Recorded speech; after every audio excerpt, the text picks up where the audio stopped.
Ladies and gentlemen, welcome to Meanwhile Here on Earth. This program features in-depth conversations with the leading names in the subjects of UFOs, abductees, the paranormal, panel discussions, and the very best and brightest of the next generation of writers and researchers.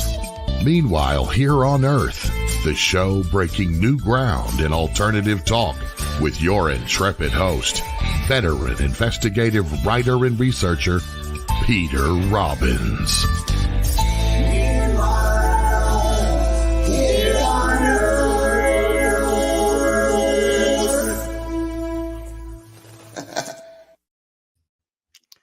And as the mellifluous voice of our producer, Race Hobbs, says, it is Meanwhile Here on Earth. And in fact, I am Peter Robbins. And this is a special show for me. My guest is one of my oldest and closest friends. And although the show will not be weighted toward the paranormal, it will definitely not be weighted toward the normal either. Albert Bouchard's Facebook bio reads, quote, "I am a musician who has had some success. I live in New York City," end quote. While both statements are factual, there is considerably more to the man. He has been immortalized as a character on The Simpsons, and it was his cowbell that Christopher Walken needed more of in the legendary Saturday Night Live skit. Long regarded as one of rock and roll's greatest drummers, and not a bad guitarist either. As a teenager, Bouchard once played backup for Chuck Berry and was mentored by singer-songwriter Richie Havens. He is a founding member of the phenomenally successful band, the Blue Oyster Cult, and lived the life of a bona fide rock star for years until life changed. He is a 10-time gold and platinum record recipient, among other awards, for his work as a singer, songwriter, and musician, and only recently returned from performance dates, well, actually, not so recently, in Europe, performing with the legendary band The Dictators. Along the way, Bouchard earned a master's degree in education, which he deployed in a second career as a New York City public school music teacher, student advisor, mentor, assistant principal, and more. Before retiring from the New York City Public School Systems to resume his career as a pretty much full-time musician, he was honored, he was nominated as a Teacher of the Year, and so honored along with other recipients at the White House. He is also no stranger to the subject of UFOs, and the wonderful theme song that you hear at the beginning of the show with that slight laugh after was written by Albert Bouchard, and that's his laugh at the end. Albert Bouchard, welcome to Meanwhile Here on Earth.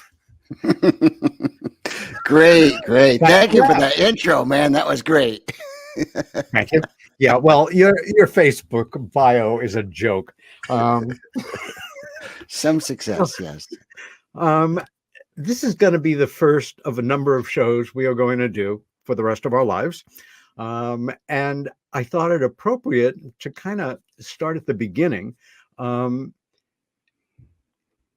which is I was born, a son of poor black sharecroppers, pretty much, although not exactly.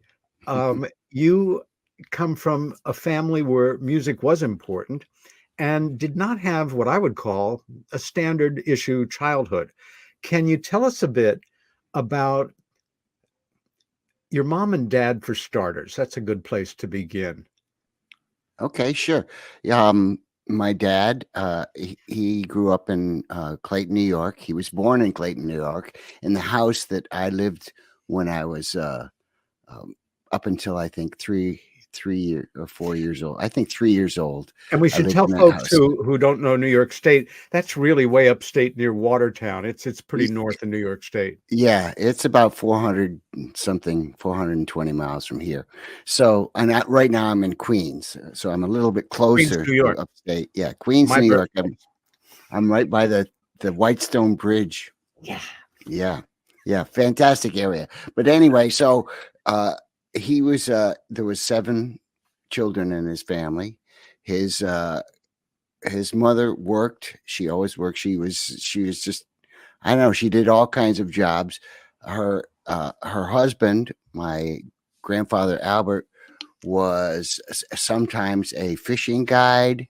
Sometimes he drove oil truck delivering oil, and a lot of times he just hung out, with his friends, gambling and smoking cigarettes. So I don't know. He was not the most responsible person, according to my grandmother. Anyway, and my mother's family was quite the opposite. My grandfather was he came over from Ireland, and he came through Boston. He didn't come through Ellis New York. Island. Yeah. Came through Boston and moved immediately to Montana, where there was some of his relatives out there had a quarry, and he worked as a quarryman, actual. Whoa. So his father, my great grandfather, I guess, was a farmer in Cork, Ireland. Wow. So he was first, he was like the first generation, I guess, or my this mom is first why you generation. have such an Irish last name. Yeah, there you go. Turns out I'm not very much French. It's a French sounding name, but less than 10% of me is French. Oh mon Dieu. To DNA. So, and 60% is Irish. So my dad was part Irish too. So, but he moved to Boston when he married my grandmother, who was also from the same area in Ireland, not Cork, but a little to the west of there. But and they didn't know, they met in Boston. They got married, and he ran for office, and he became a councilman. Wow. In Cambridge, and then eventually he became the comptroller of Cambridge, and then he died, leaving my mother an orphan. And they went from, when she was born, they had lots of money, and then they went from there to having nothing. My father's family was always broke, so that. So anyway, and that was really a traumatic experience for her. But she went to college. She was very smart. She graduated at Regis College, a small Catholic college, I think, in Boston. Mm-hmm. And she was hired immediately by J. Edgar Hoover. And she worked for this guy named Tolman as his secretary, who was J. Edgar's secretary. So she was the secretary to the secretary of the FBI. And so she worked there for about 8 years, after college. And then and that was when the FBI was in Chicago. So she lived in Chicago. Her 2 brothers lived in South Bend, Indiana. So she would see them once in a while. But something happened, and she was robbed. She was robbed, and she freaked out. And she moved back to Boston with her sister and went to a dance and met my dad, who was just, the war was over, and he was, he was in Boston doing a debriefing. He was in the Merchant Marines. And as a kid, he was a ham radio operator. I don't know if you know anything about that, but, all about Morse code. And very exciting. Yes, very romantic. Communicate with people all over the world. Yeah. So now you're getting a picture of who I am. Okay. So so when I was born, my dad was working in a gas station, and he hated the job. And within a couple of years, we moved in with my grandmother, and my dad got a job at the radio station as a technician, to keep everything running, basically, changing the tubes or whatever, and when, at night he would put on the pre-recorded tape or records or whatever it was that he would, the DJ would be gone. He wouldn't go on the air, but he would be programming Right. stuff. So, and when I was 5, I was in kindergarten, and he got a job with Voice of America. And so he was stationed in Thessalonica, Greece, and we moved there. And Now let's hold that for one moment. yeah, How many siblings are there in the family, and where do you fit in? well, there are 7 of us all together, and I am the oldest. I was the first one. So they had to make all the mistakes on me. Oh my God. I used to get beat all the time, but that's a whole different, I don't know if you want to go down the pathway of my my trauma as a child and how I dealt with it. But yeah, I'm kind of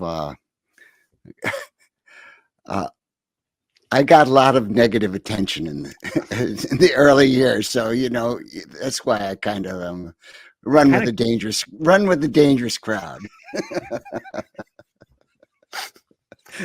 So anyway, so we went to Greece, and I had got the feeling when we left that How old were you?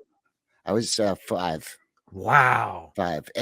But I'd already been to kindergarten, and I knew that there was 2 kids in my little town that had TVs in their house. So we'd all go over to their house to watch Howdy Doody, Of course. on Saturdays or whatever. And so my family did not, we couldn't even think about having it.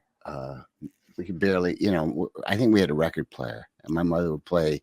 She had an extensive collection from her years at the FBI, because she was a single woman, and FBI paid pretty good money. So she saved up money, and she had all of these records, mostly Bing Crosby, but a lot of Benny Goodman, because he was, really hot in Chicago at the time, in the 30s. Sure. So was this the music you kind of grew up with in the background then? Yes. Great. Yes. Benny Goodman and Tommy Dorsey and The big bands. Of course. Some Gene Krupa, I hope. Oh yeah, of course. I love Gene Krupa. I wanted to be just like him. And so we moved to Greece, and all of a sudden, from feeling like we were kind of poor, we were like extremely rich. We had a gated, we had a house with a gate and, and room for everybody. I mean, it was the only time while I was growing up that I had my own room, And so quite a difference in the weather. yeah. And we had a maid and a guy that cut the like did also the handyman, and then we had the guy who delivered the ice every day, and I had all these friends that didn't have shoes, and they ran out around with it like in their underwear or something. It was like, wow. And no refrigerator. You had an ice box. Oh yeah, no refrigerators. And the other thing about TV was invented the year I was born. So this was only 5 years after the beginning of TV, and I think at that time there was only, a few thousand, maybe 50,000 TVs in the United States. Was there any on Thessalonica? Oh no, not at all. I mean, there was an army base, which is where the Voice of America was broadcast out of. Sure. And and I also there was another trauma, which was I went to school and I didn't speak the language. So I demanded to go to the American school. They wanted me to go to a Catholic school because they were, my parents are very religious. So I had to go have a Catholic education, but I refused to go after a while. Well, actually, I didn't want to go. And I said, well, I'll go if Joe goes with me, my brother Joe, the closest one, who was he was a year and a half younger than me. So he was, he might have been like 4.5 or something. So he went one day and that was it. They were like, okay, we'll put you in the American school. So I went to school on the army base, with all the English speakers. But I had all these Greek friends, and they always say, I had to translate for You'd them, pick up. Yeah. Like with the maid and the handyman and stuff, I would translate what they said to my parents. So, yeah. And so then, of course, Adlai Stevenson. Now, I thought Adlai Stevenson was Jewish. Is that correct? No, as far as I know. If it was, my mother would have told me. Yeah. I looked it up and they said, oh, no, it was that guy, Lieberman, or the guy who just died. He was Yes, Senator Lieberman from Connecticut. Yeah. So Lieberman, Stevenson, whatever. Yeah. Stevenson. So Adlai Stevenson had just lost the election to Eisenhower. Right. And this was, of course, in the McCarthy era. 1952, 53 is when we're talking about. Yeah. Yeah, exactly. That era. And so Stevenson got the popular vote, but Eisenhower got the Electoral College. Yep. Classic Democratic Republican clash there, like the Democrat. They have to be twice as good as the Republicans to get elected, but okay, whatever, I believe in the two-party system. I do. I mean, it's too bad we don't really have two parties right now, but I hope that it gets back there, Yeah. So anyway, Eisenhower, very smart, said, Adlai, you conceded to me. You are a gentleman, and all these other people were, upset, we should have a recount or some crap like that. And Eisenhower said, listen, I'm going to send you around the world to every goodwill ambassador, because and my appreciation for you being a gentleman about this. Classic. Yeah. Ike was, he was a great Republican. Yes, well said, and actually, in retrospect, an outstanding president in so many respects. Yeah, he created the interstate system. He was the first one to put legislation for universal health care. The middle class itself, in great part because of his courage, I think, in levying very high taxation on very wealthy people and corporations, created just the legend of the real American middle class, where our families had a chance to make something of themselves and offer the kids opportunities after.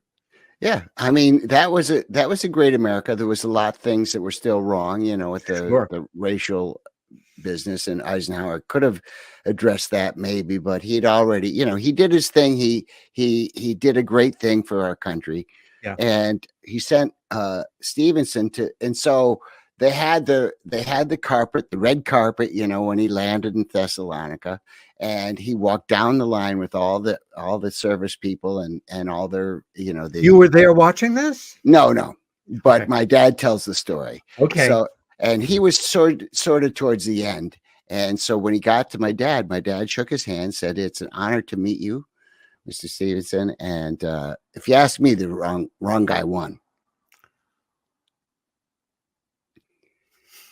A week later, we were on our way back to the United States. Oh, no! He lost his job.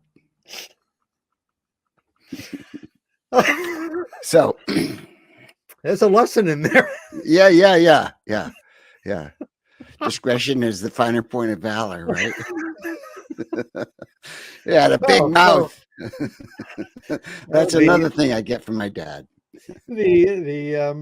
The Greek phase of your life has ended. You are now, 7 years old, and you're back on American turf? Yep, and back to being poor and not having this and not having that and making our own toys. Nice shot.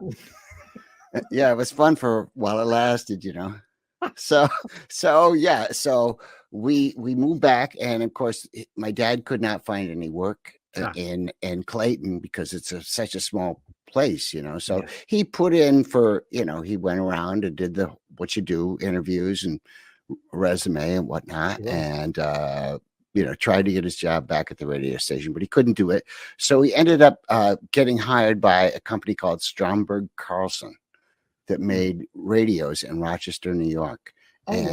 So we lived in Rochester for a year in a very bad part of town. I think I believe my memory of it is that it was pretty bad, and I used to get beat up a lot. So, Jesus. well, I didn't want to fight, so I would just run away And and you get you, caught. you actually are still running, which is Yeah, very yeah, good. yeah, yeah. Yeah, as you see back there, all my medals from my marathons. So Funny the way things work out. 18 of them. Yeah. Wow. So yeah, Wow. I'm still running, but yeah, But it's not for good. the same Running reason. is good, but so anyway, and then the year after that, my dad got his old job back, and we moved to Clayton, and hence he decided that to keep all us kids out of trouble, he would buy a farm, and Whoa. that way we'd have something to do during the summer. Milk the cows and Yeah, No. well, we didn't have cows. That was cows is like not a summer job. It's not a cow is 24/7. You got to take care of them. It's like you can't get away from cows. Cows are like work. So what kind of critters work. did you have on the farm? We had chickens, which were pretty easy. You just put the feed in there, and you don't have to get up at 5 a.m. to milk them. Collect the eggs? Yeah, collect the eggs, once a day or once every few days, and once a week you grab one of the chickens and chop its head off and have it for Sunday dinner. Wow. Yeah, that was my job. Did you witness any of the chickens being dispatched out of abject curiosity? What's that? Did you witness any of the chickens? Hell yeah. On? Yeah, once I got to 9 years old and I was old enough to drive the tractor, that was my job. Was to get the cleaver, grab the chicken by its feet, plop it on the log, the overturned log, bam, and then throw the chicken in the barrel and put the top on it before it could jump out. Meanwhile, the head is going. And you are now, as I recall, a vegetarian. Yeah. Don't eat chicken. No. Or other living creatures that. Yeah. I'm not a vegan because I do have fish. Yeah. Sometimes, although I think I'm giving up lobster because it's just. I hear you. It's just too cruel.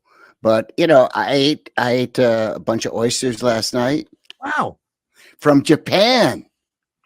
Oysters from Japan at a sushi place. Yeah.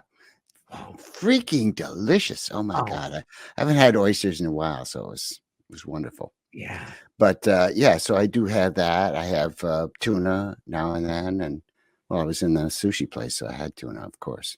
So and continuing along, you're on the farm. Yeah. So I'm on the farm, and my cousin, and also, so that went on for a while. And then, and also when I was 7, I wanted to play the drums. I'm like, I was, bugging my parents to let me play the drums. And of course or to make some drums and, just pretend, they wouldn't let me do that. They said, no, if you want to play an instrument, you have to play the piano. So I took piano lessons from 7 to 11. And how did that work out?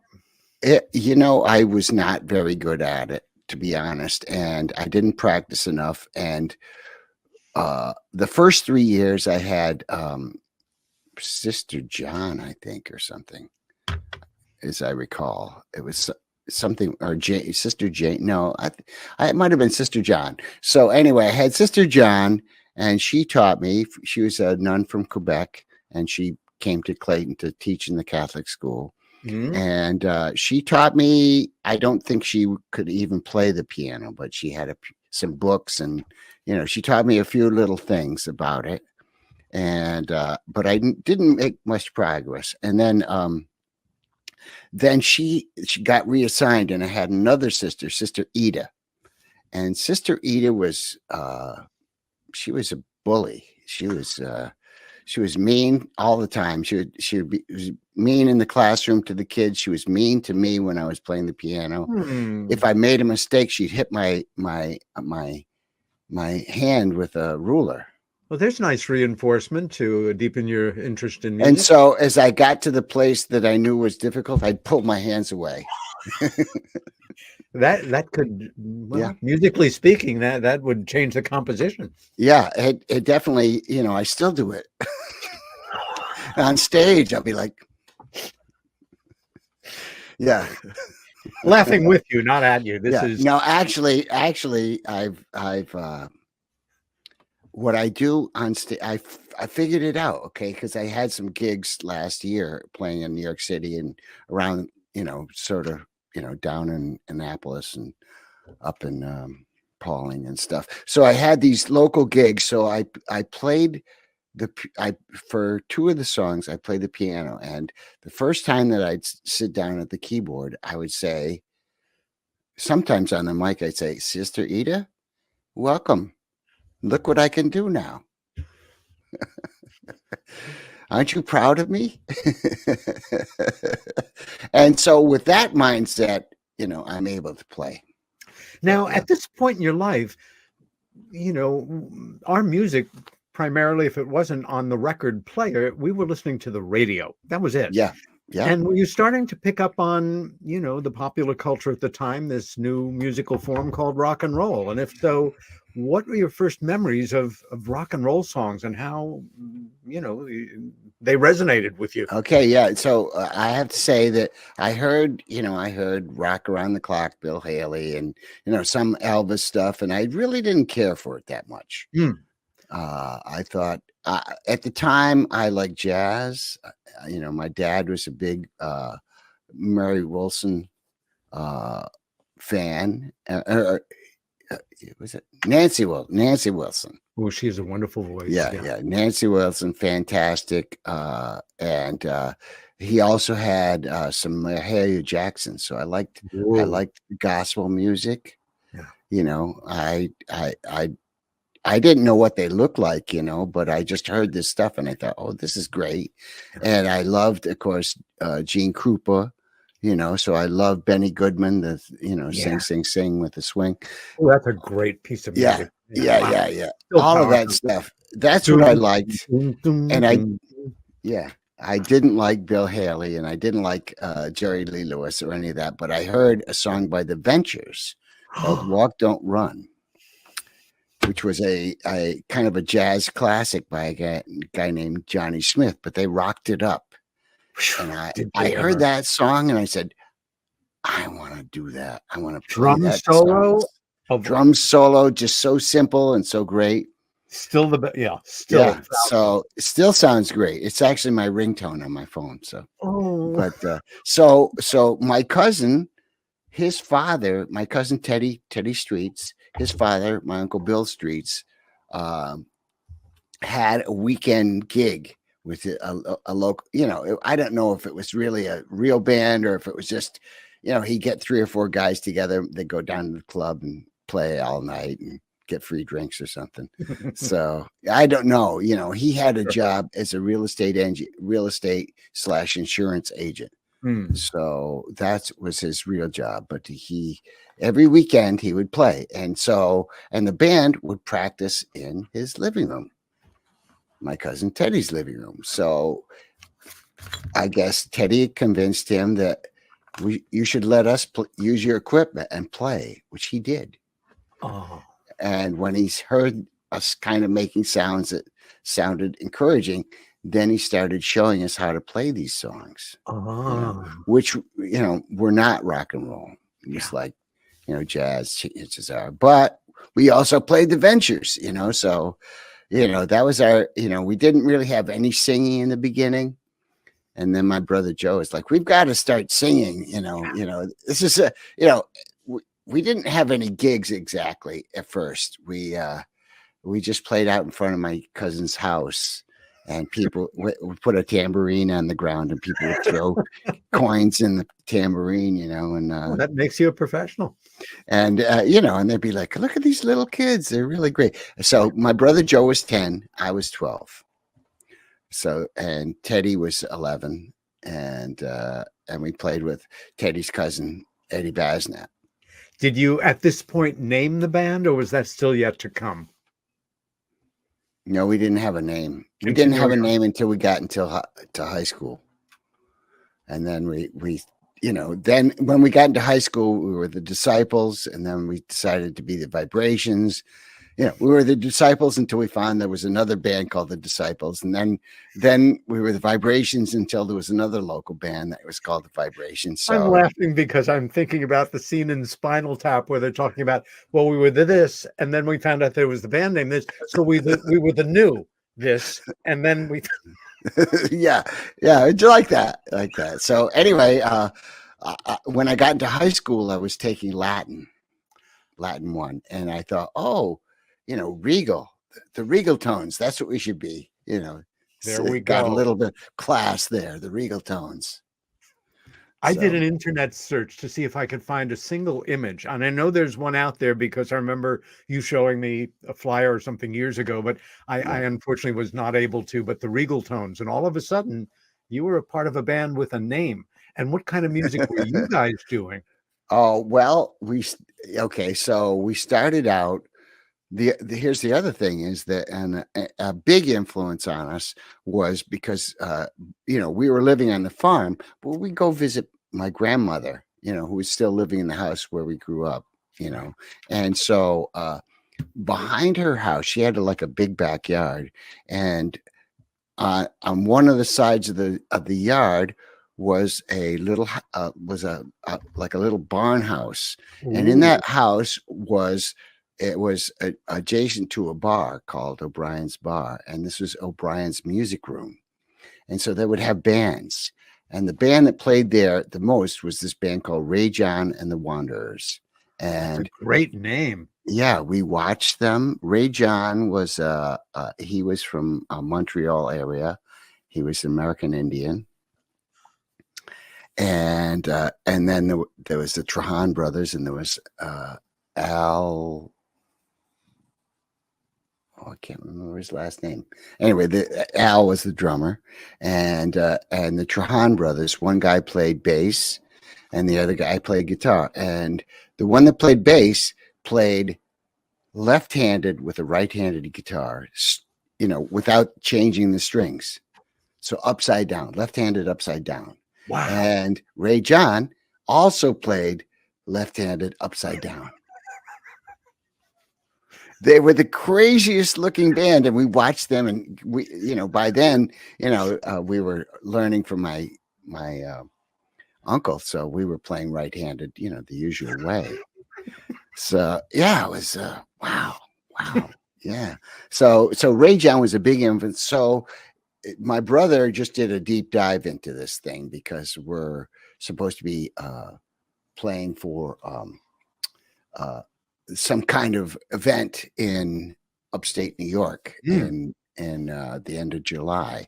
It's and it's to honor all the bands that came from upstate New York in that period of time, which was many. There was a lot of places that, it was a very big tourist area. So every summer, every bar would have a band. It was before, they had the high-powered jukeboxes and DJs and all the stuff. And the music was a lot more organic anyway. So a band could actually sound a lot like the record. So anyway, and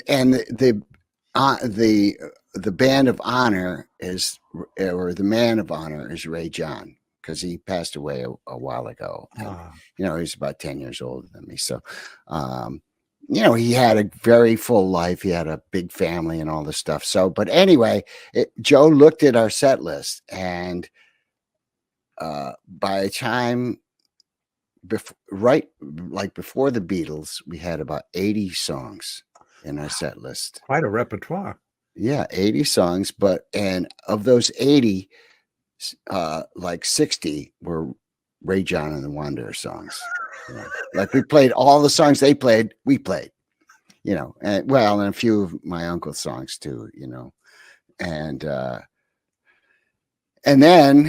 some Beach Boys songs. We learned a few Beach Boys songs. They had just come out, but then as soon as the Beatles came out, we went from 80 something songs to like 420 songs by the time we stopped. So we started learning not just the Beatles, but everything that was on the radio. Every song that came on the radio, we learned it. So Amazing. yeah, we played almost that many gigs, almost 400 gigs while we were in high school.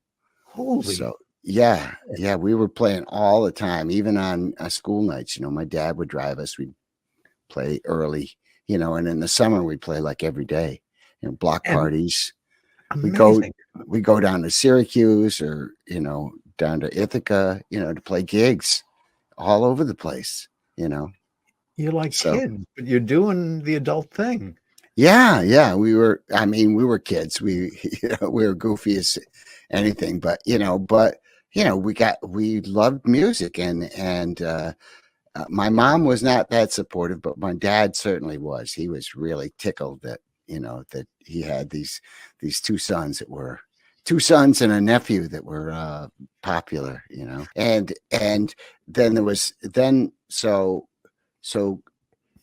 Eddie Basnet was my cousin Teddy's cousin, and this other guy that was in the band, Steve Alone, was my cousin George's cousin.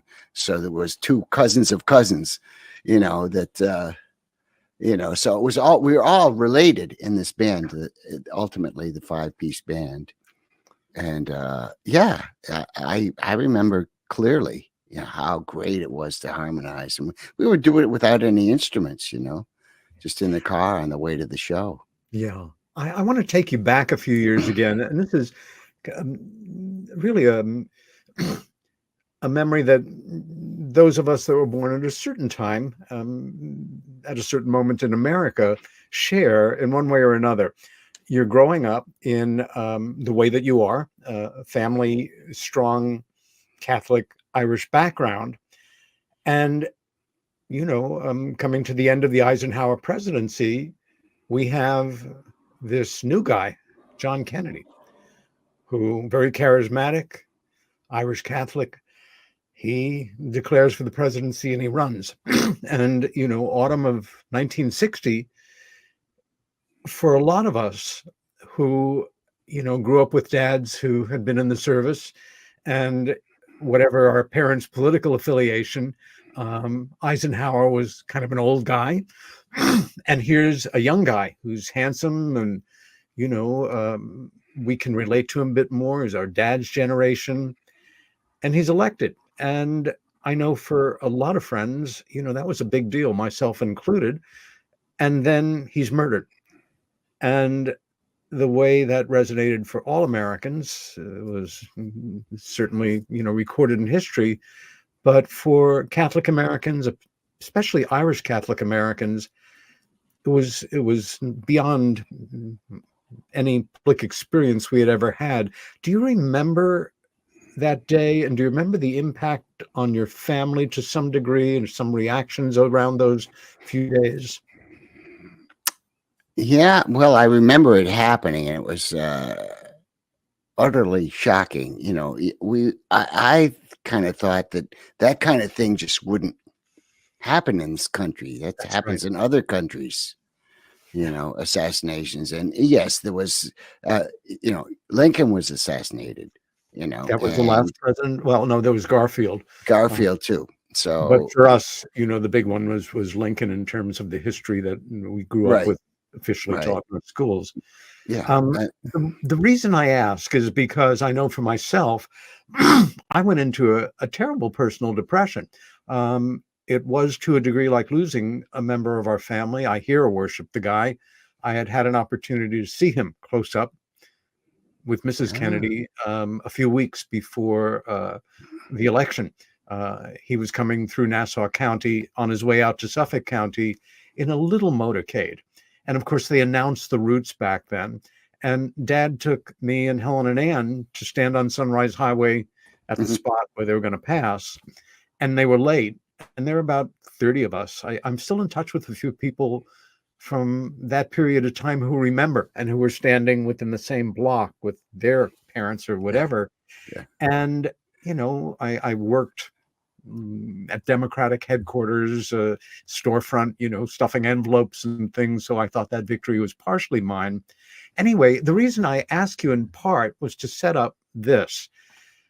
The thing that I remember, the first thing that kind of brought me out of it, that gave me something that made me feel kind of good and realize that, there may be exciting times ahead and that I'm part of a generation that, has cohesiveness, was lying in bed one night, I think in February. So it's only 3 months later. And of course, my parents don't know I'm under the covers with my flashlight, the comic book. I got my transistor radio. I'm totally happening here and they think I'm asleep. Life is great. And I'm listening to Murray the K. It's I'm in New York area. And he's announcing, this new group from England, and he plays their first single, I Want to Hold Your Hand. And, now it seems so corny and simple and innocent on a certain level. I was quite electrified. I could relate to, there were a number of girls whose hands I wanted to hold. And not that that was the end all, but if you could get that close, who knows what could happen after that.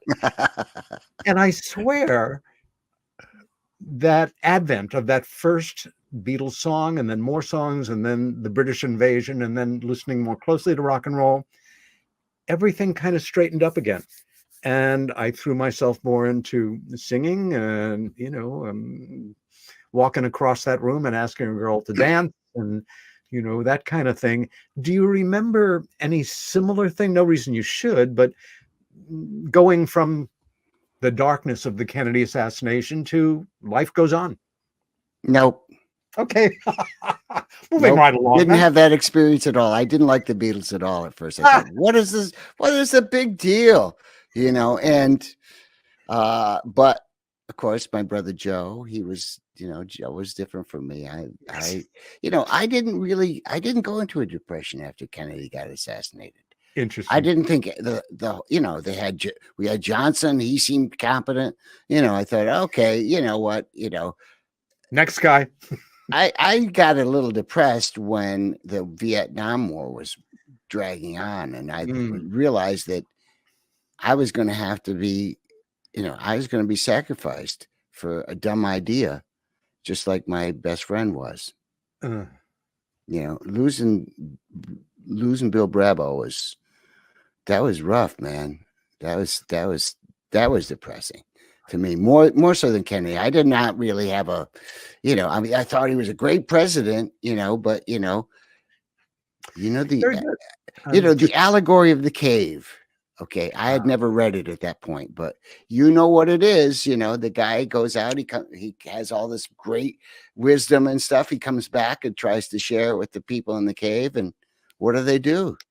They want to fucking kill him. Oh, I'm sorry, I shouldn't have said that, right? But they want to kill him. Race, we're gonna go back and then gonna anyway, moving right along. Yeah. So I wasn't, but moving along. So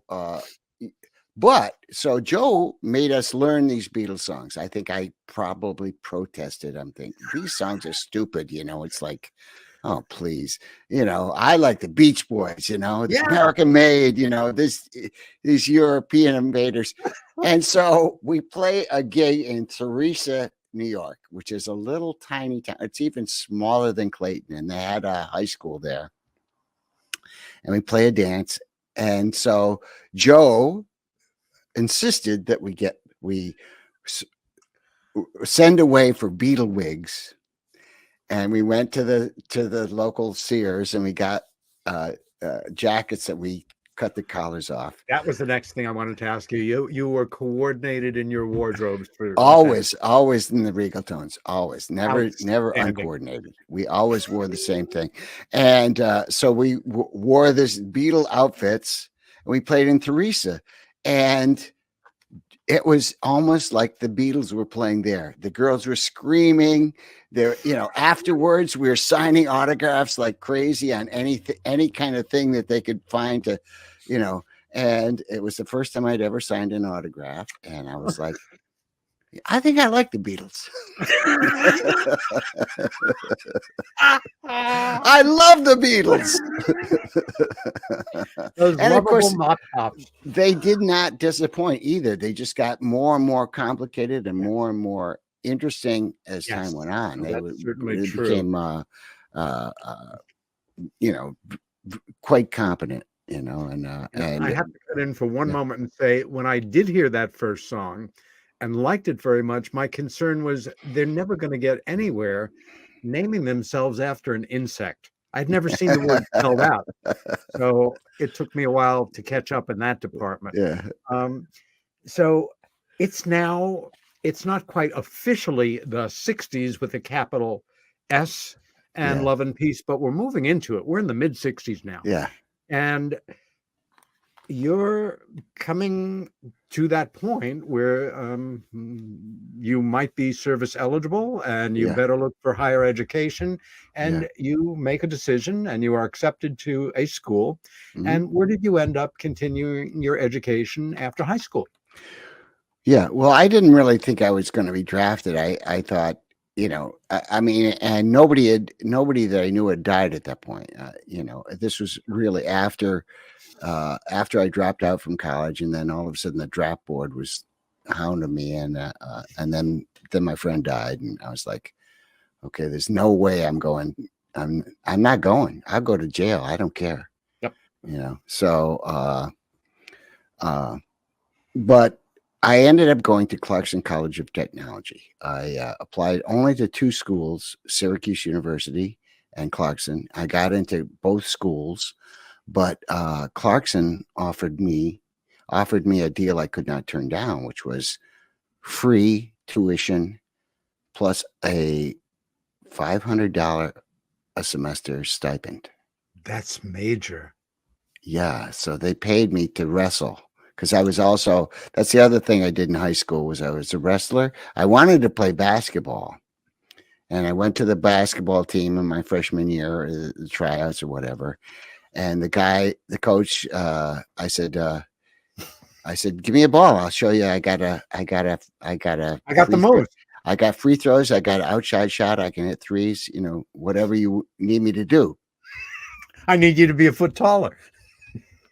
That's basically what he said. He said, if you play on the basketball team, you're going to be getting water. I'm going to bench you for 4 years in a row. So why don't you go down to the small gym and see Sam Gardino, the wrestling coach, because they need small guys. So what weight did you wrestle at? Do you remember? I started out at 103. I started out at 110. Yeah, my second year is 112, I guess it was. There you go. And then my last 2 years I was 120.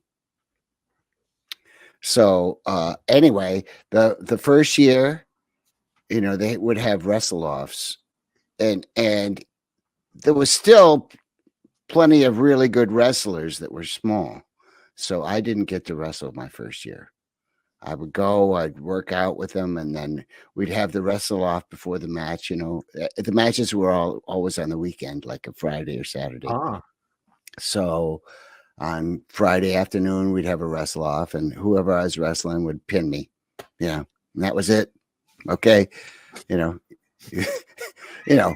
can still come to the match with us, but you're not going to wrestle. So, which I would do. I would go support the team. And then, because there was a lot of my friends who were on there, including my best friend, Bill Braball. So, then second year, I wrestled 7 matches. The guy that kept beating me, he went up a weight class. And so did I, but he went up 2 weight classes, so I was still small. So I was able to, and of course, one of the people I had to wrestle was my brother Joe. So, oh no! So he didn't get to wrestle that year, but just like I didn't. But I wrestled only 7 matches because there was another guy that was even better. So, and he wrestled. I think they were JV matches. So I didn't even wrestle varsity. so then my third year, I went up another weight class, and my second year JV, I won 4 matches and lost 3. So the next year, I was clearly the best wrestler in my weight class, and there was no way. So I knew I was going to wrestle every match. And my first match that year, I was wrestling a guy that had pinned me the year before. And, pinned me after I think it's 3 2-minute periods. So he pinned me at 5.5 minutes or something. That's not bad. I was just like getting knocked out in the 12th round. Yeah, I was getting tired. So then so my first match is this guy. And I was like, okay, let's see what happens. So I go out there.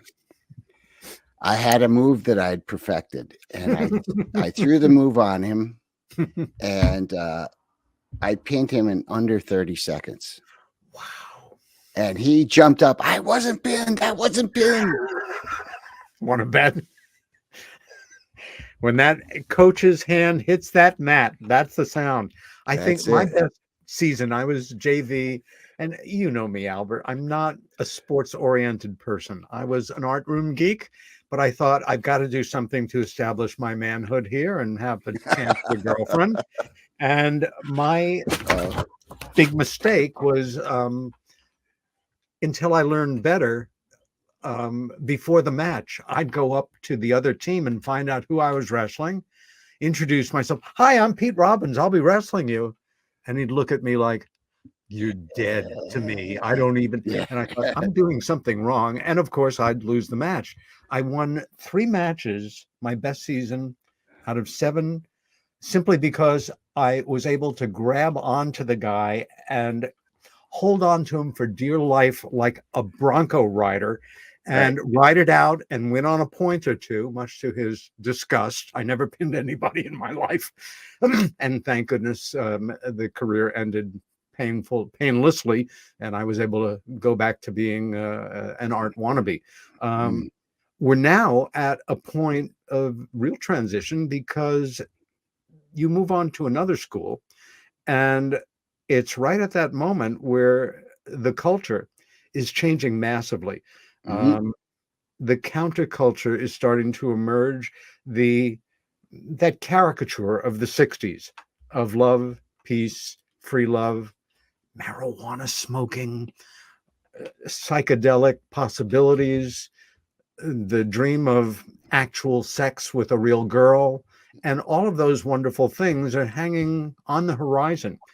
And you take, your musical sense with you, and you connect up with a guy or two, and a new band starts to emerge. Peter Robbins, my special guest, Albert Bouchard. The show is Meanwhile Here on Earth, back in 4. While most near-death experiencers return to this plane of existence with alluring tales of their time spent in the presence of the divine, what happens when one crosses the veil into the afterlife, into the void?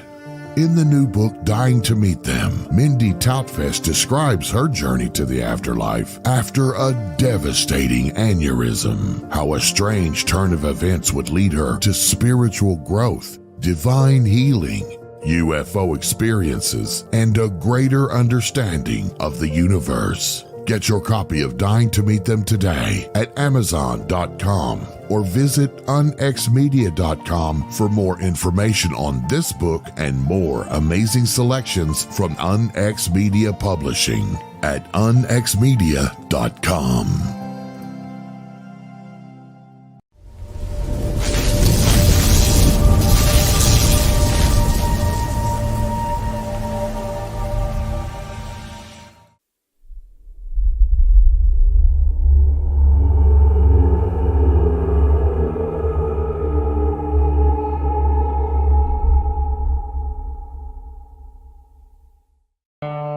Hey UFO conference enthusiasts, we've got another great event for you in 2024. The Saucers and Aliens Kansas UFO Day in Dimension G is being held in the UFO capital of Kansas, Geneseo, on July 6th. This is a fun festival in the middle of nowhere. There will be a parade, decorated yards, costumes, vendors, speakers, and a showing of the movie The Day the Earth Stood Still. Appropriately, an 8-foot-tall statue of Gort and a statue of Klaatu will be dedicated. This will be the only museum in the U.S. with these custom-made statues. If you'd like to donate to the statue project or attend the event, visit GeneseoMuseum.com. That's GENESEO Museum.com. Be sure to bring your camera when you attend the event. That's GeneseoMuseum.com. The UNX Network presents a health and wellness spiritually based brand of hemp-derived CBD products made by Hopewell Farm in Harrogate, Tennessee. We apply our Kathara energy work with all of our plants and products. Our products made in small batches with only 2 ingredients of pure hemp, full-spectrum crude oil, and coconut-derived MCT oil. Third-party lab tested for potency and legal THC levels with 6 strengths of 1 ounce oil to choose from. Know what you're buying and get what you pay for from Hopewell Farm. Applied directly to a specific area, Hopewell Farm topical salve in 1 ounce and ½ ounce sizes made with pure hemp crude oil, comfrey extract, and all natural ingredients. Find the Hopewell Farm link and coupon code on the UNX Network website at unxnetwork.com. That's unxnetwork.com.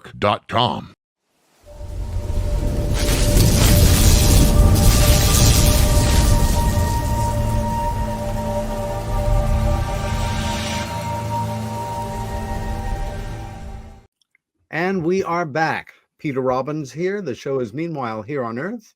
My special guest and soul brother, dear friend for life, Albert Bouchard. We were just entering the 1960s with a capital S. Where were you? What was going on?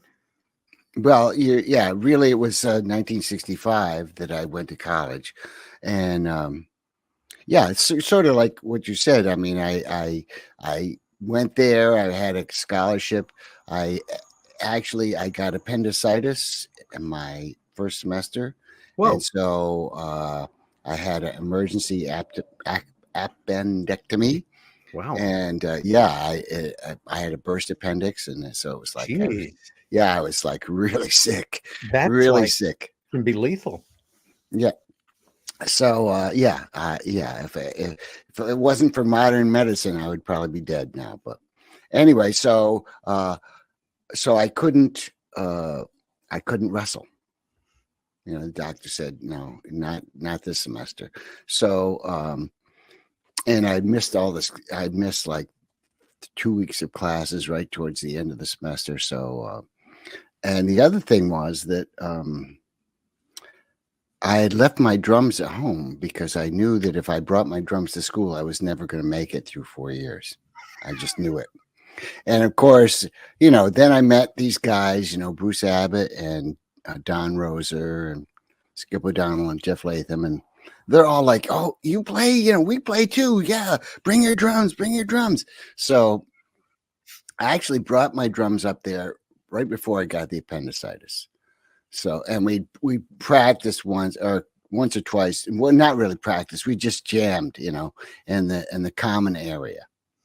And so my drums were there. I had appendicitis. I was in the hospital. I remember the guys brought me a present to feel better, and that was a Rubber Soul. Yeah.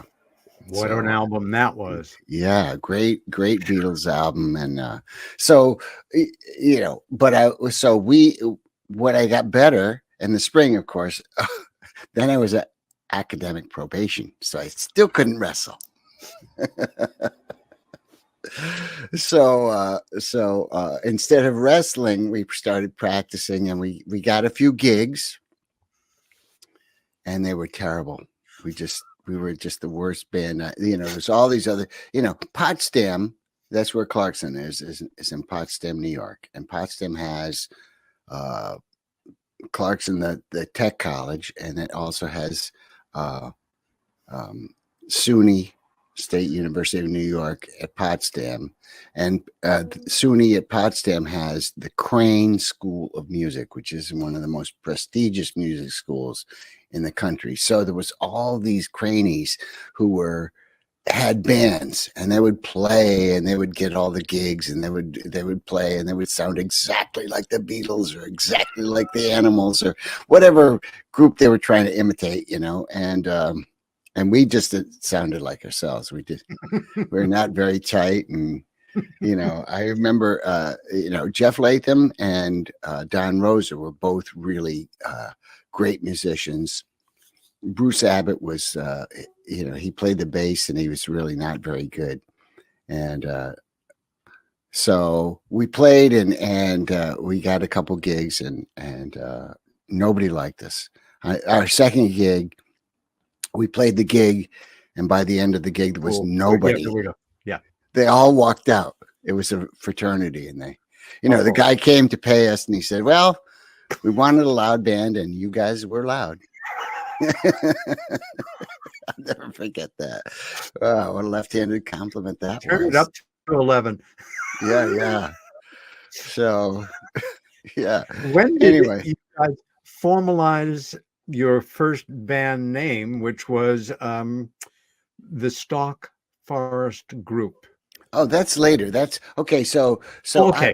The travesty. So the next year we came back, and we'd made over the summer. I'd been talking to Don about the band, and there was two things that we wanted to do. Number one, we wanted to switch Bruce Abbott to keyboards, which he could actually play, and have Jeff Latham play the bass, because he could play anything. And we had the bass. We actually had a keyboard too. We went and bought a keyboard that summer. And so we came back with Bruce on keys and Jeff on bass, and we played the blues. And one of the bands that we imitated was the Blues Project. And we actually played all the first two Blues Project albums. We played so we would play an entire Blues Project set. And of course, the students did not know who the Blues Project were. So they thought that we were the most original band ever, and we became extremely popular. By the last month of school, we had four weekends where we had Friday, Saturday, and I think on a couple we had Sundays. We had three, and each gig we had raised our price to $500. Whoa! For the group per night, so we'd make like $1,500 on a weekend. That's incredible. In 1967, it was unbelievable. It was like I'd never made so much money in my life. So. So Don and Jeff and I, Bruce Abbott and Skip O'Donnell. Skip was the singer.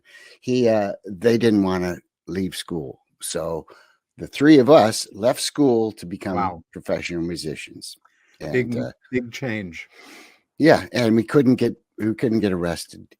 We got a gig for $15. It's like, oh my God. Okay. This isn't $5 a piece. But so we went our separate ways, and then I ended up going out to Chicago and playing with Jeff in a band there, and then that band fell apart, and I had no money to get money from my mother, and then Don came out to Chicago because he was going to go to New York Technical College. New York Tech. Did you still were you at a point where you thought it's fun playing these gigs, but obviously I'm not going to do this, as a grown up? Did you have kind of, a straight career in mind, that to fall back at least on, something regular, workmanlike, and salary and that? Yeah. Kind of Yeah. My fallback was I was going to get a job at Sam Ash and sell music gear. That was my job. That was my dream, I mean, yeah, the dream was really to have a hit record, and sure. Pretty much everything that's happened to me has been my dream. So, but at the time, I didn't think that it was going to be possible. So I came back to New York with Donald, and he had met this guy, Sandy Perlman. And Sandy Perlman wanted to put together a band. So, and originally the band I wasn't in the band in the beginning. It was Joe Dick was playing the drums, but Joe Dick was working construction with his brother. So it was hard to pin him down. He wouldn't show up for most of the practices. So it was Joe Dick, John Wiesenthal on guitar, Don Roser on guitar, and Andy Winters on bass. So that was the band. And then I replaced Joe Dick because I didn't have anything to do. I was all that was around. And Alan Lanier came in and he played guitar. So there was 3 guitars and at first I thought, well, Alan Lanier is just the worst guitar player. He's almost as bad as Bruce Abbott on bass was. He was on guitar, but actually, and over a period of time, of course, he got really great on guitar, actually. Whoa. But once again, I heard him play a piano at Stony Brook, and I thought, oh, yeah, he can play. He can play. So we still had the organ. So I said, Alan, you play this. And he's like, I want to play guitar. I said, well, let's see what it sounds like. He started playing organ. And it was like, okay, that's the sound we need. So, and at that point, that was at the point where Sandy Perlman called us the Soft-Eyed Underbelly. And he started getting us unbelievable gigs playing at the Cafe Go-Go. There we are. Well, that's the second version because we didn't have Les in the beginning. And there's the third version with Eric Bloom.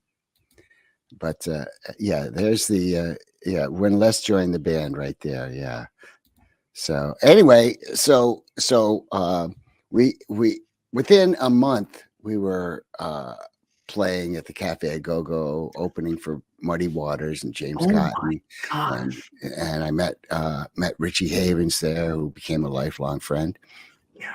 And we did all these great gigs. You know, we played it out at Stony Brook. We opened for we played this other gig in I think it was January or February of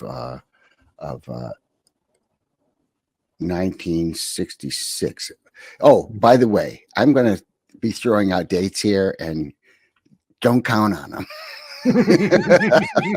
I already know I get things wrong. I'll say, oh yeah, we played a gig in 1986. You know, no, it's 68.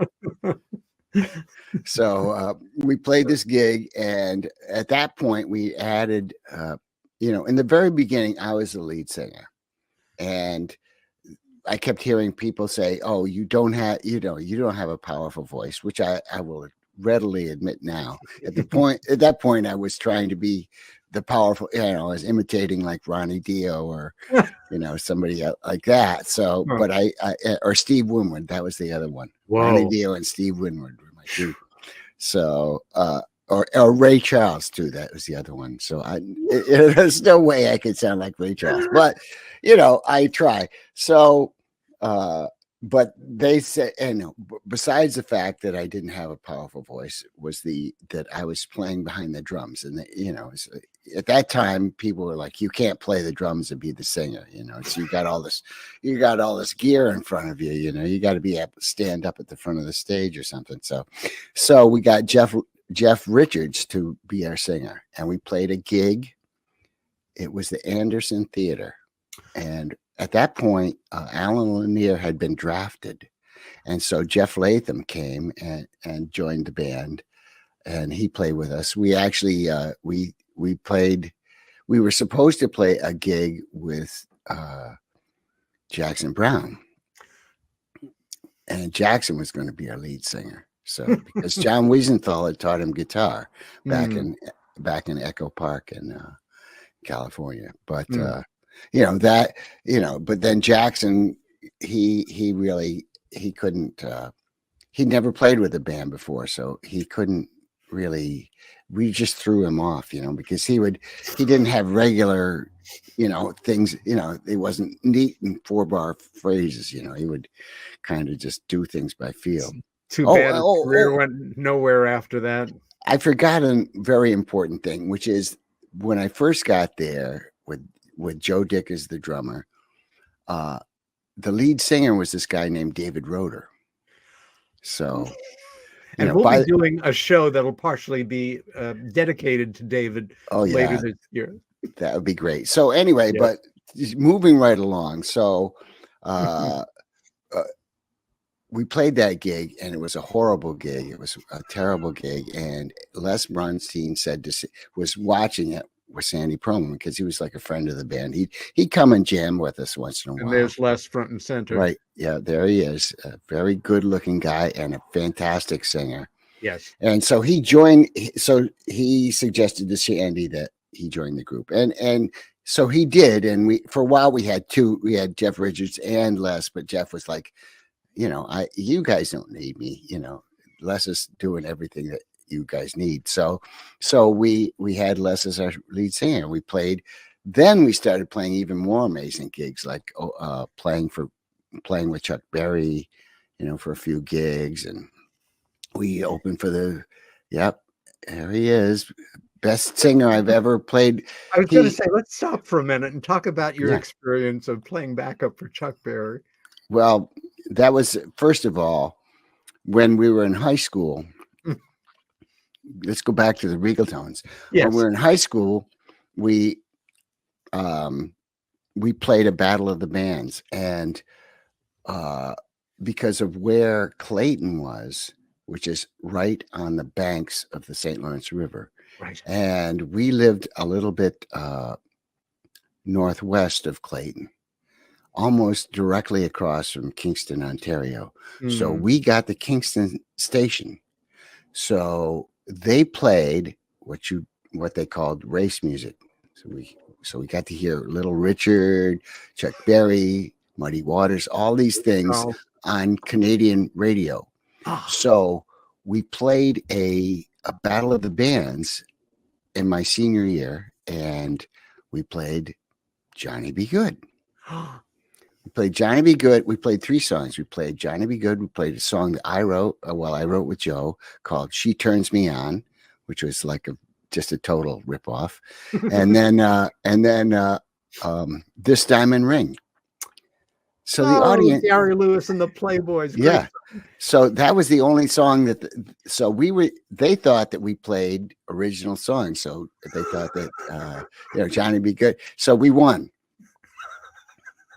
So flash forward, a couple years later, and or three years later, and I'm playing with Chuck Berry and his band. It was at a club called Generation on 8th Street, and West Village, right off of 6th Avenue.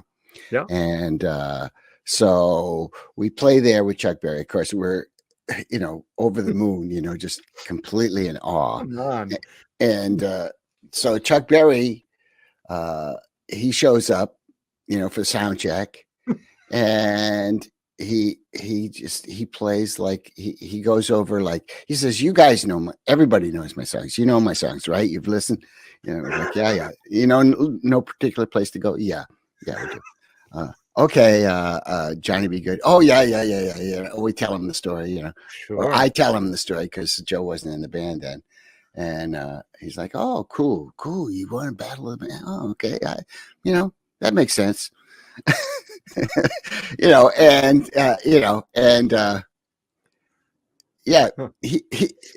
the first thing he said was, "Listen, I want you to play Memphis like the Johnny Rivers version. Yeah. So don't play it like my version. Play it the Johnny Rivers way." And he goes, "Drummer, who's the drummer?" And I'm sitting on the drums, right? I go, "Yeah, I'm the drummer. Yeah, I belong here."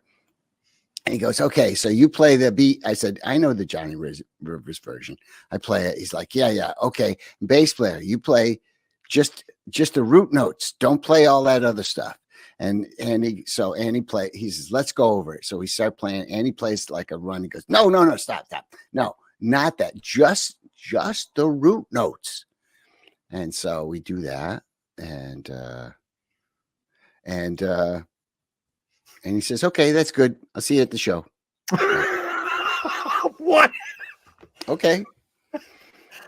Okay. We just went over one song. So we go to the show that night, and he plays. And as we're playing, because I didn't really, he was just singing, off the cuff. During the show, he's singing, and his voice is so powerful. You hear him, it sounds kind of nasally and, a little weird, but live, he was incredible. It was like his voice was so powerful. I've only heard one person sound as good as that in my whole life, and all the gigs that I've done. And that was probably Robert Gordon, which was just a couple years ago. Yeah. But Chuck Berry, those two guys were that was a revelation. It was like, okay, well, I do my thing. I'm a great harmony singer. I could squeeze in there and make it sound like butter, but yeah. So a lead thing, I'm working on that. It's a work in progress. But anyway, so we played the gig. We actually closed the show because even though B.B. King was the headliner, he said, "There's no way I want Chuck Berry to play before me. There's no way." He says, I know the deal here because Chuck Berry is like, everybody loves Chuck Berry, and lots of people love me too, but everybody loves Chuck Berry, and they're going to be. So B.B. King opened for you. So B.B. King opened for the Soft White Underbelly. Then the Soft White Underbelly played while everybody went to the bathroom or whatever, or got a drink, and then Chuck Berry came on and knocked the people out. And the last song of the night was a song that I'd never heard before until I played it, until I'm actually playing it. And he kind of gives a little, he had a whole thing about like, if I go like this with my guitar, bring it down, that means break, but keep the beat going, keep the beat going in your mind. Stop playing, but don't, it's not the end. And for the ending, I'm going to lift my leg out to the side and I'm going to swing it in, and that'll be the ending. And so that's what he did. He had the visual cues, and he had the speed it up if it was too slow, or quiet it down if you wanted quiet. What's that last song? It was My Ding-a-Ling.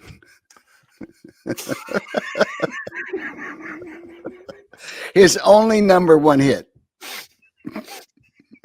And that was 2 years before it was a hit. Oh my goodness. Yeah. Yeah. And he had them going. Oh my God. People were screaming it out and laughing. It was such a high. It was like, oh my God, this guy is just amazing. Yeah. Amazing. And so then after the show, like towards the end of Chuck Berry's set, I see Jimi Hendrix walk into the room. And I'm like, oh, Jimi Hendrix, oh my God, So then we get off the stage, and the promoter comes up to us and says, "Listen, Jimmy is here, and he brought Paul Butterfield and his band. What? And Al Cooper is here, and they wanna play. Is it okay if they use some of your equipment? Your drums, So, because B.B. King's drums was off the stage. The guy had Kami taken his drums away, so it was my drums on the stage. So I said, sure. So, they came, they played. I thought it was amazing at the time. I was in awe of Hendrix. I mean, he was just like, I'd seen him before. At Stony Brook, he played a gig, and then I'd also seen him at the I think I saw him. I did see him at the Fillmore East. I'm not sure if it was before that or after that. I'm not sure, but I think it was after that. I don't know. It's all a blur. But I do remember that night, and the first song they did was Like a Rolling Stone. And I was like, oh my God, it was so good, so good. And then they played more, and Andy Winters was like, guys, I gotta go home. I'm exhausted, and we got to be here for 3:00 tomorrow. So can we go? So we said yes. We left. They were still jamming, and we come back the next day, and our equipment is all screwed up.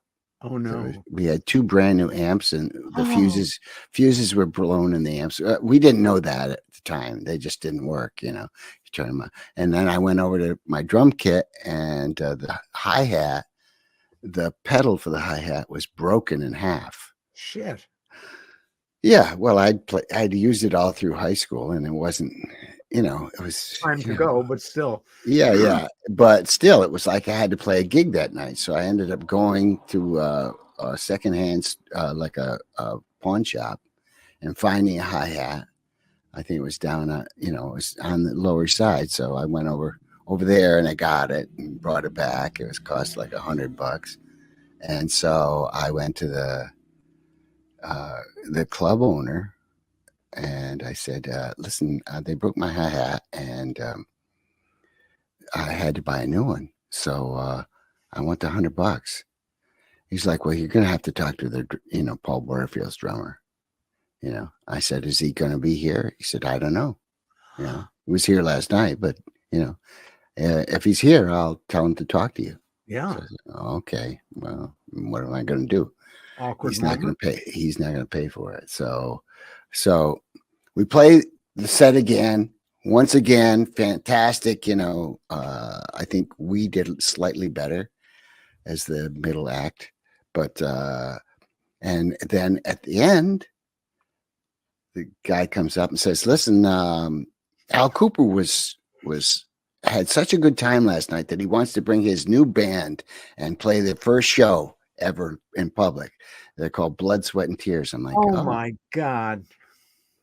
Okay, well, I got a problem with that because my stuff got broken, and nobody's taking responsibility for it. And I thought if what's the guy's name? Davenport. I can't remember his first name, but his last name was.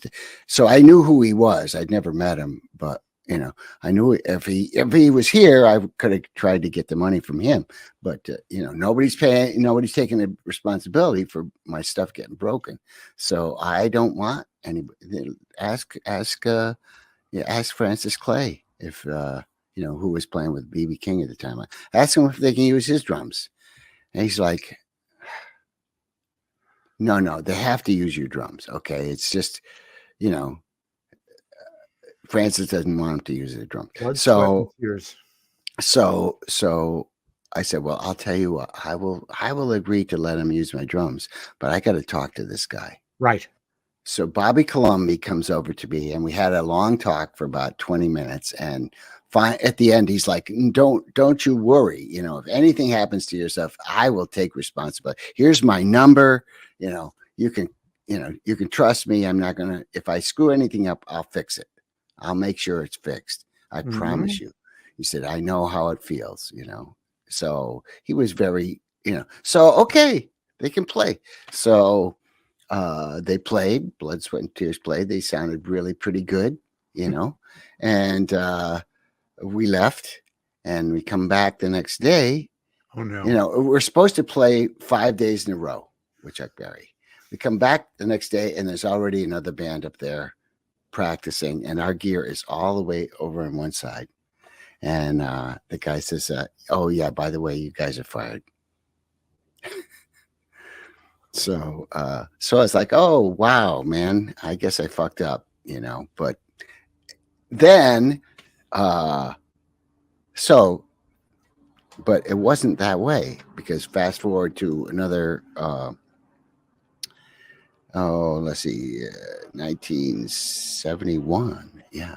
So another 3 years later, and we're auditioning for Clive Davis for Columbia Records.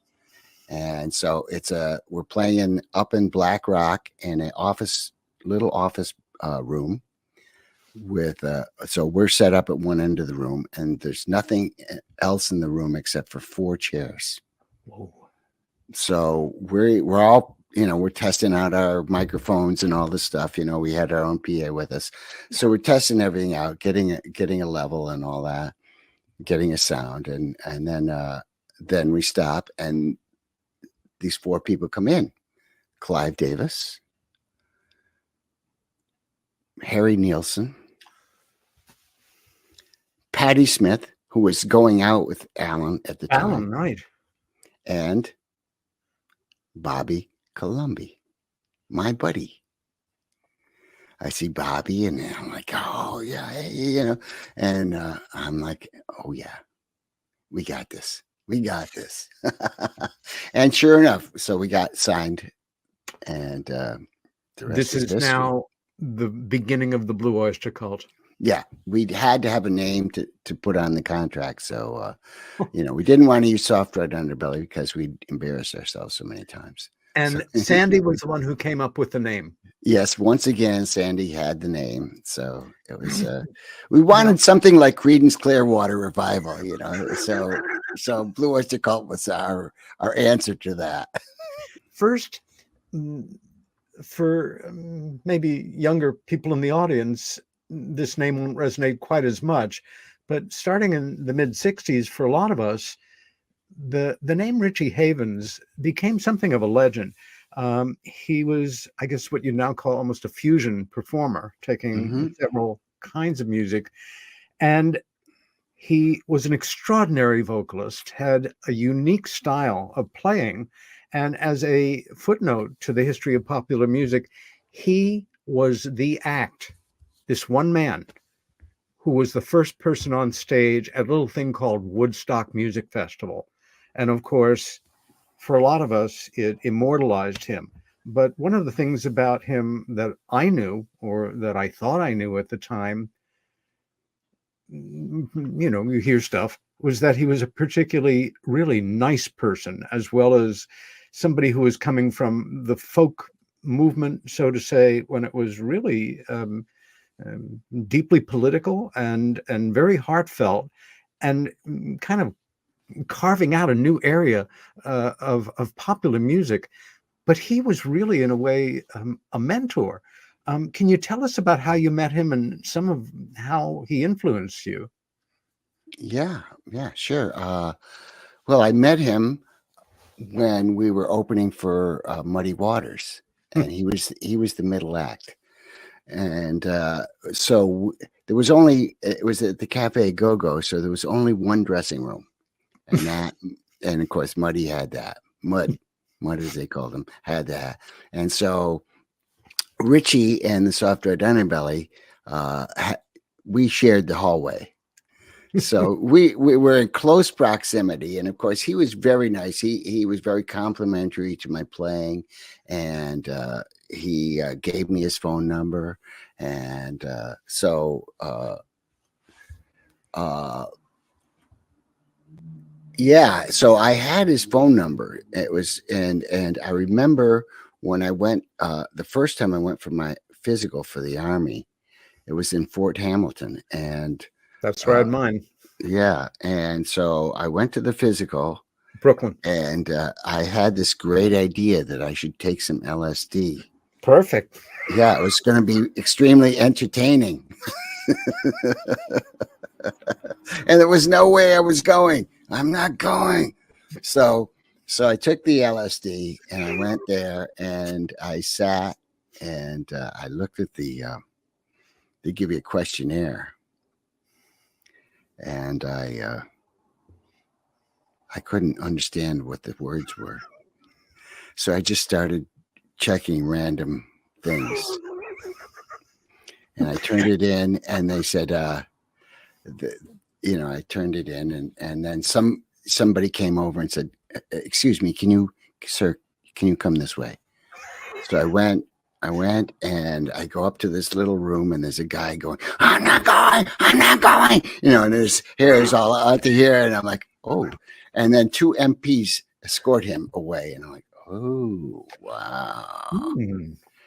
That doesn't look good. That had to be very memorable on lysergic acid. Yeah. And so I go in there and the guy goes, listen, we know what you've done. If you come back here in this condition next time, you're going straight to jail. That's incentive. I said, yes, sir. Okay. And he said, so the MPs are going to escort you off the property. I said, wait, I took the bus here from Smithtown. I don't have any money. He said, that's not our problem. You cannot remain on the base. So they escorted me. Now I'm tripping, right? They escort me off the base, through the gates. And I'm like, oh. In the not most friendly part of Brooklyn. Yeah. So I said to somebody, hey, where can I find the Long Island Railroad? And he said, oh, you go down here. It's not that, And so I walked and walked and walked. I get to the railroad and I'm like, oh, man, how am I going to get on this train? And there was a phone booth. So I had Richie Haven's number. I said, okay, let me call him. I call Richie and collect. And he accepts the charges. And I tell him what's happening. He goes, oh, man, yeah. They're trying to get you. He said, listen, there's an easy way to get back to where you're going. He said, you got to figure out how much it's going to cost.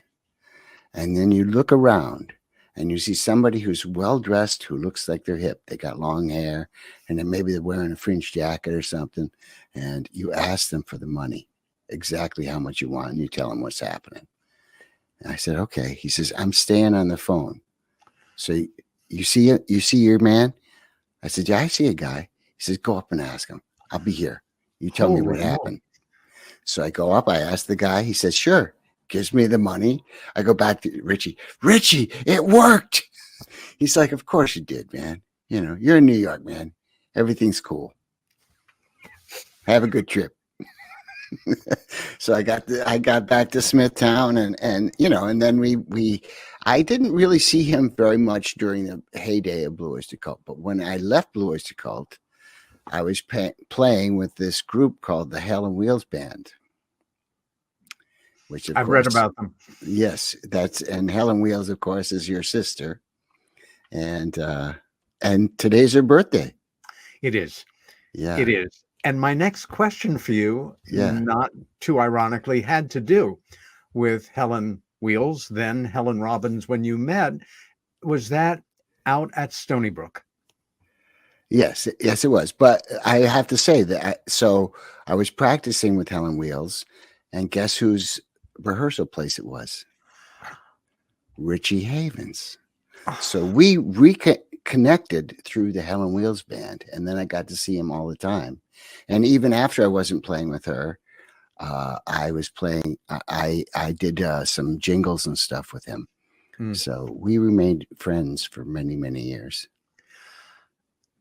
But I met her at Stony Brook at a Ravi Shankar concert. It was in the fall of '67. And I remember seeing this girl, and she came out of the concert, and she just had the greatest smile. I mean, I was just like, I had to go up, and I'm not really not a player, but I saw this girl, and she had a look, and I was like, I just gotta tell her, she looks really cool, and I loved her smile. She said, "Oh, thank you." She said, "I like your smile too." And that was the sum of the encounter. And then a couple months later, it's probably the winter of '67. Yeah, no, it wasn't even a couple months. Maybe a month later. We're playing a dance, a mixer as they call them, at Stony Brook in G Quad, which is a group of 4 buildings. And I don't remember which building she lived in, but it was one. She lived in GH. I think she lived in H Quad. But anyway, this is only for Stony Brook students, this part of the show. So anyway, I see this person, and I'm looking at her, And we finish playing the set, and I go out, and she comes up to me and says, "Hey, I met you at Ravi Shankar. I didn't know you were a musician." I said, "I didn't even recognize you because you weren't smiling." She said, "Yeah, I'm not having a great night, to be honest." I said, "Hey, you want to come back to the band house and smoke some pot?" I wonder what she said. And yeah, and she said yes, and we turned out we had a fantastic night, and we were item for on and off for about 5 years, 5-6 years. Albert, not long after that, she decided it was time for you to meet her mom and dad. Oh, yes. And took you to Rockville Center, and you prepared for that meeting in a way that you had prepared for things in other situations, like your draft physical. I was stoned, in other words. And by chance, her older brother was there. And he remembers that meeting in the living room at 216 Harvard Avenue in Rockville Center. And his first impression of you was, I really like this guy, and he obviously really likes my sister, and they're both really smiling a lot. And I didn't realize you were tripping on LSD at the moment, but, I kind of got caught in the spirit. I remember my mom really liked you a lot. Yeah, I impressed her because she said, "Oh, you play because you had a piano there." And I said, "Oh yeah, I took piano lessons. I can play some things." So I actually played a little Chopin prelude, and she was like so impressed. I mean, it's pretty easy, It's like, beginning piano stuff. But I'd remembered it from my piano years. So I played that, and she's like, "Whoa, yes, you really can play. You're so talented." Now, the impression that you made on Helen's father, who was also my father, was somewhat different. And, there's a timeless quality. I'm sure it goes way back to the origins of human history, where a girl brings a boy home to meet her mom and dad, and her dad looks at the guy and thinks to himself in one way or the other, so you're the guy who's my daughter. Yeah. And it took a while for him to warm up to you. Some years, I do remember, and I was always very proud of this, the band house, which was a legend, for me, and part of the history of rock and roll, and certainly a big part of the history of the Blue Oyster Cult, was a big old kind of funky house that is in what's now considered a very Tony part of Long Island and in Great Neck, that you guys all lived in together with various friends and paramours, and money was tight, and every once in a while there wasn't enough to pay the rent. And I remember my dad begrudgingly at the time, but many years later with great pride, saying there was 1 month where he paid the rent. So there's where my dad enters into the history of rock and roll to a certain degree. And many years later, when I think you and Helen had been boyfriend, girlfriend like 3 different times over 28 years or so, there came a moment where you felt a certain warmth, my dad, Alan Robbins, and you asked him a question. And it was an exchange that is part of our family history, and I'd like you to relate that, please. Okay, so I was in the car, I was in the back seat, and I think I don't remember, we'd stopped somewhere. So it was your father and me in the car. I think Helen went inside to get something, and I said, Mr. Robbins, I've known you for several decades, and is it okay if I call you Alan or Al? And he said, Mr. Robbins is good.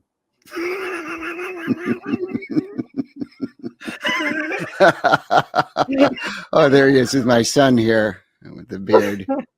Yeah, my son Ace. Yeah.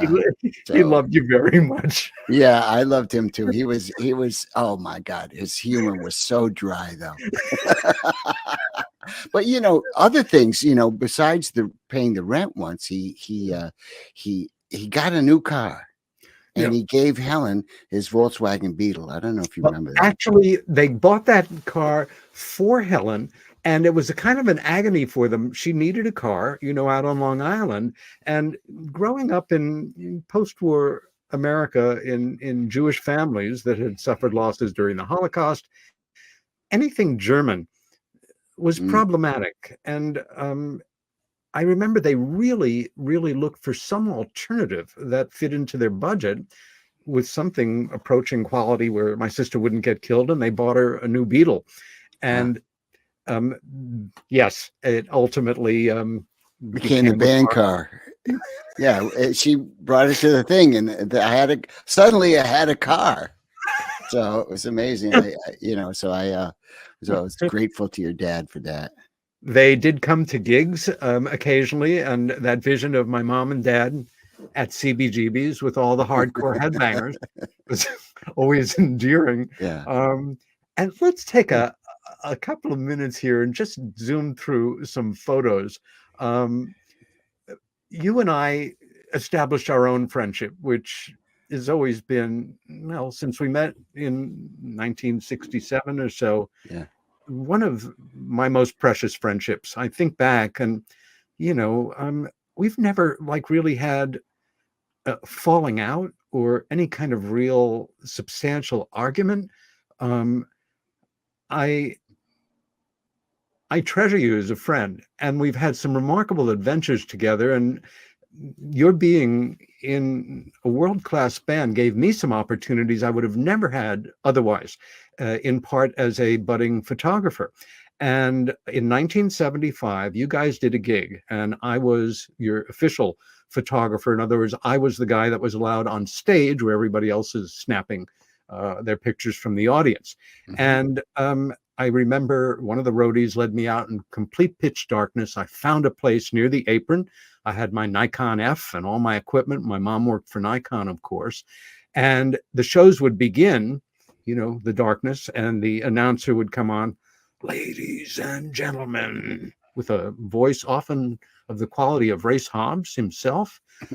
"A blue oyster cult." And Yeah. then flash pots would go off along the apron of the stage, and you guys would launch into your first number, and the light show would begin.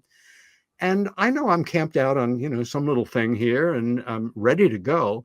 And after hearing the word cult, a blue oyster cult, my world kind of went black for several minutes. It turned out that I had positioned myself, unfortunately, very close to a flash pot. And I was apparently, as I understand now, thrown into the stack of Marshall amps, hit my head, and went unconscious. And there I am on the stage as you guys begin. Is he alive? Is he dead? Well, we've got a show to do, and you can't just drag him off in the first song. I'm sure you were concerned. I hope you were. Maybe you didn't even see me over the drum kit. But Did not see you. You were. I didn't see you until you got up, and then I'm like, "Oh shit! What's Peter doing over there?" you didn't smell the smell of my burnt, singed hair on the side of my head where it had been burned off. Yeah, I guess I not. wasn't that close. I did not see any of it.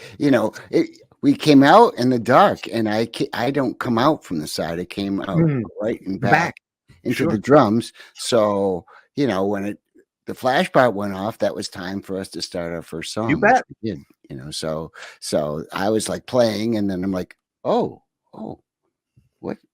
Why is he over there? Well, once I got my bearings back, Yeah. it was a wonderful photographic night for me. There I am with top quality equipment, and Yeah. this is a normal lens. I mean, I'm 5 feet away from these guys, just camped out on a right there, It's a good and it really was the beginning of that passion of photographing live performances. Yeah. Wow, is that Eric with it? That looked You like he had bet. a cigarette in his mouth. It does. It's a top. It's right before the frets. Oh, it's the top of the thing. Yeah.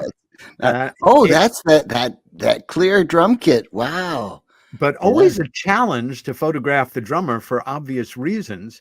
But Alan, who for me was he was a supernatural keyboard player. I've never heard anybody like him. And there Yeah. I am, 2 feet Yeah. away from his face.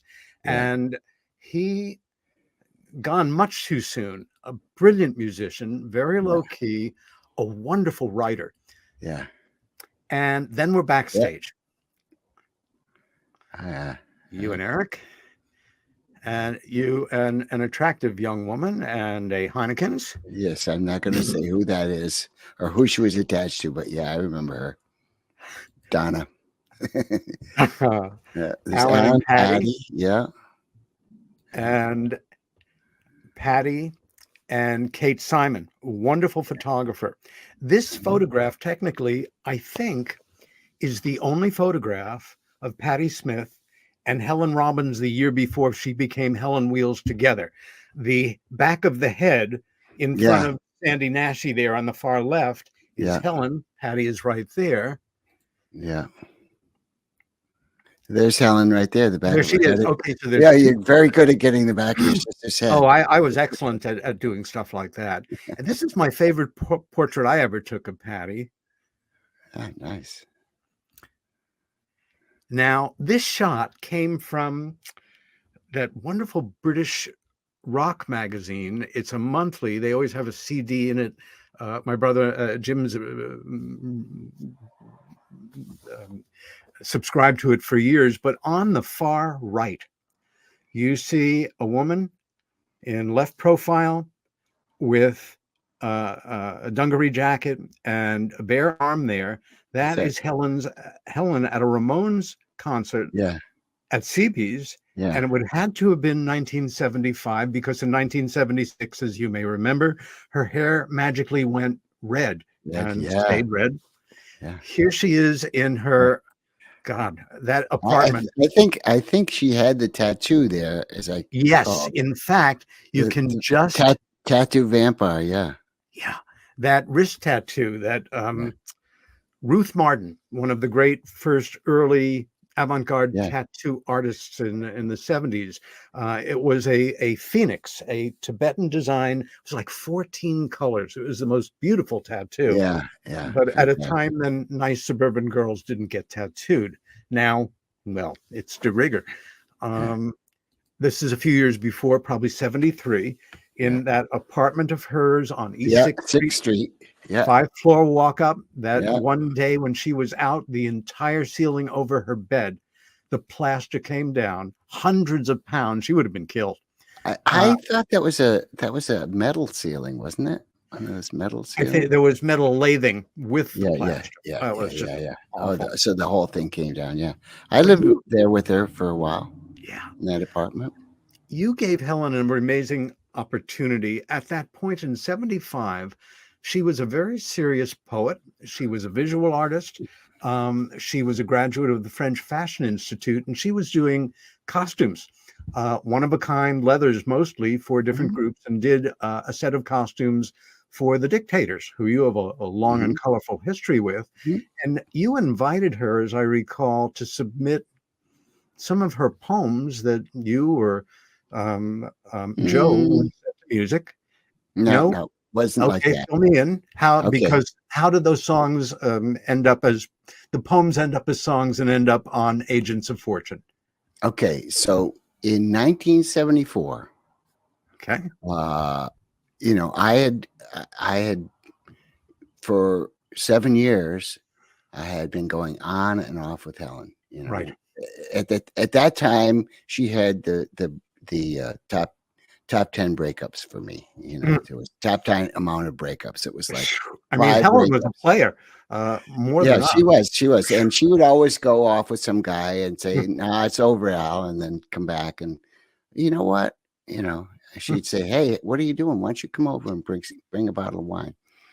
Or something like that. So we kept going back and forth, and and so one day I met this person in Chicago at a show, and she invited me to stay with her for a few extra days, instead of coming home. So I stayed in Chicago with this girl named Susie Heffernan, and And I called her from Chicago. I said, Helen, I'm not going to be home for a few days. She goes, that's okay. I'll see you when you get home. So I called her from the airport. I said, I'm coming back. She said, okay. So I get to the house. I ring the bell, and if you'll remember, there's a spiral staircase. Yes. And I go in the thing, and all of a sudden, all my clothes and everything that I had in the apartment, my comic books, everything is all like flying down in between the in that central part. Oh no. And she's like, go, get away. I don't want to see you anymore. I'm like, oh shit. She's pissed. Okay. So I called up Eric Bloom and said, Eric, I need a place to stay. Helen has kicked me out. I'd done it. This was the third time I'd done it to Eric, and Eric said, okay, you can come stay here. That's fine. So I didn't talk to Helen for a little while. This was in 1974. By a month or two later, I said, Helen, I love you so much, and I know you love me. Maybe we should just be friends. Let's take sex out of the equation and see what happens. So she said, okay. And then by then I'd got my own apartment on East 10th Street, which was not far from her. I remember. So I said, I got some of your poetry here. I think it'd make some good songs. She said, really? I said, oh yeah. Why don't you come over? I got some pot. We'll get high and we'll try and write some songs. So that's really, it was, I see, changing the nature of our relationship from a sexual one to a creative one. And the other, and to be frank, I always thought that we could have had some great kids together. I really wanted kids with you. I wish you guys had been married. Yeah. My mom and dad ultimately did too. Yeah. Well, it didn't happen, but we wrote amazing songs together. You sure did. And then she didn't just write with me. She wrote with a whole bunch of other people, with Jack Rigg, including your brother Joe. Jack Rigg, who I'm seeing tomorrow. He's coming. Oh, please send him my love and best wishes. Yeah. So and so she wrote with all these other people, and that turned a whole other creative outlet that she might not have considered. Yeah. Although when we were living in the band house, we used to do stuff with her poetry, but it was very avant-garde, and I played saxophone, she played the drums, and recite the poetry. But this was like actual tunes that people could remember and sing along to. So Tattoo Vampire is still a fan favorite, and a lot of fun to play too. The album Agents of Fortune also contained several songs by Patti Smith, several songs by Helen, including Nosferatu, which she wrote with Joe, and which Joe has recently re-recorded. And I've been listening to it again, and it's shattering. For anybody who is a film fan like me.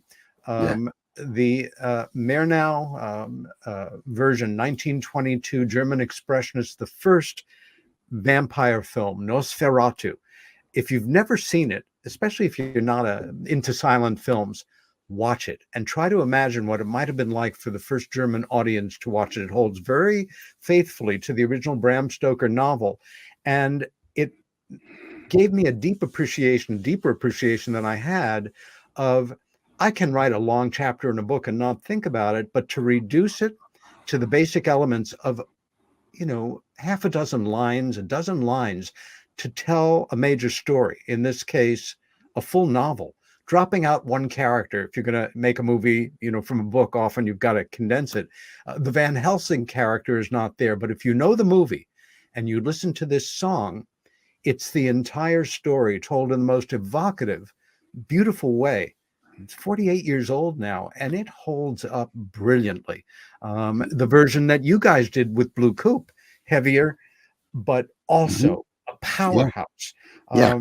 working together, you made some remarkable music together. Yeah, that was actually the album after that. It was Spectres that was Oh, on. okay, Yeah, okay, Spectres. yeah. But Completely underappreciated, I think. One of the sleepers of Blue Oyster Cult. Agents of Fortune, though, of course, contained the iconic Blue Oyster Cult song, Donnie's Don't Fear the Reaper, Yeah. which resonates through time and history and will go yeah. on forever. Yeah. And the album went gold, then it went platinum. Mhm. Helen started to have something of an independent income from royalties from Columbia Records. Mhm. And that allowed her, and we're going to pick this up in our next episode because we're almost done, and our next episode being in a few months, that allowed her to form the first Helen Wheels Band and connect in 1976 with the legendary underground cartoonist that she was quite involved with for a while, who thankfully did not make her look like a barking dog in one of his portraits. I always loved this portrait of hers, and Crum and I have been in touch over the years. It's looms large in her legend. This early on, Search and Destroy, one of the many wonderful zines that came and went in the 70s. Thought how proud I was. There she is on the cover with Roger the Pirate, her first guitar. And it's Patty and the Dead Boys and, Iggy that are just referred to. Helen, I think you'll agree, was, of all of that generation of punk performers, the one who kept missing the brass ring of getting that contract and a first album out, where a lot of our contemporaries, them included, and Blondie and the Talking Heads and all the people she started with, going on to international stardom. Albert, I can hardly believe it, but I can believe it. We are out of time. You'll be back in a couple of months. We'll pick off where we left off and continue on and get to some stuff about UFOs as well. Oh, yeah. I have a whole bunch of, I have a whole trip, my own personal trip with exactly. UFOs, which is also inspired by Helen and you. Her experiences. Yeah. I love you, my brother. I'll speak to you soon. Hopefully see you in the next month or two. And remember, we got a brunch. Well, in maybe I'll see you this weekend, but in any case, happy birthday to Helen. A big hug to you. My best to your sons. Thank you. Love to the ex. And don't fear the Reaper. This is Peter Robbins. This has been a very special show with my dear friend Albert Bouchard. Program is Meanwhile Here on Earth. Stay well, stand up for what you believe in, and take good care of yourself. We'll see you next week.